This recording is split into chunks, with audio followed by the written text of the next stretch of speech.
The non-dual approach isn't enough. Traditionally, non-dual approaches have focused on detachment, letting go of one's attachment to experiences, people, and things on the outside, letting go of your dependence on these things for your happiness. While this is a good and useful and necessary approach, it misses the corollary, which is essentially that you need to be able to engage with the world, with experience, with people, with your career in an enlightened and empowered way to truly live a non-dual, full, complete life. Non-dual doesn't mean just spirit, right? What you want is true integration of spirit and matter. That's what the non-dual people are not doing right now. They're not speaking about this coming back down from the mountain. And because they themselves are not yet integrated, they are not able to guide people in an effective way. They're only guiding people up the mountain, but what that's doing is that it's creating a lot of problem for people in their practical daily life. So they're becoming too detached, too egocentric in their relationships. They're unable to maintain a career, handle money. They're feeling guilt around making money,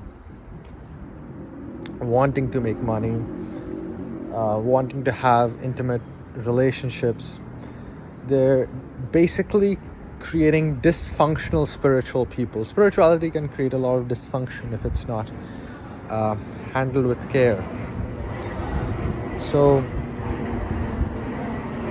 what we are trying to do with these videos is bring you a form of spirituality which is truly integrated, which balances and integrates the formless aspect of spirit and the formed aspect of spirit as well, the unmanifest and the manifest. It's not enough to recognize the unmanifest dimension of spirit. We can't call you a non-dual realizer if you just recognize the unmanifest. You have to come down from the mountain to recognize that, okay, nothing was ever separate from you, and this journey can take quite a while, actually. And although nobody else can help you nobody else can, how should I say this? What somebody else can do is just sort of orient you psychologically, and point, things like where are the pitfalls, but you have to climb the mountain yourself.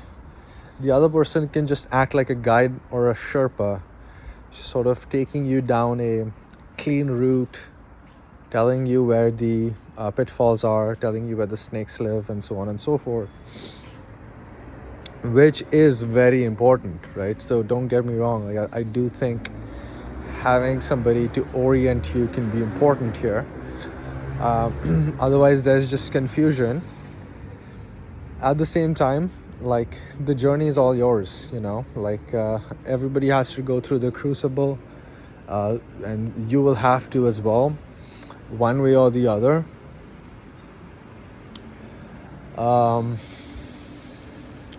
So ultimately the non-dual state is where spirit itself, there is no such thing as spirit anymore, right? Earlier, the non-dual approach initially tells you, okay, there's only spirit, but there's no matter, right? Only spirit exists, so only consciousness exists. It's only the infinite subject exists. But at the end of the day, like, non-duality means the collapse of subject and object altogether. So you can't actually say spirit exists. The most accurate statement you can actually make is nothing exists. That's what you have to say. Nothing exists. And what is doesn't exist. What is cannot be, it's not dual, right? It's not split. What is not split.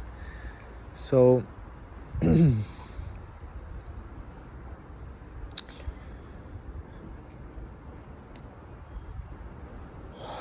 right.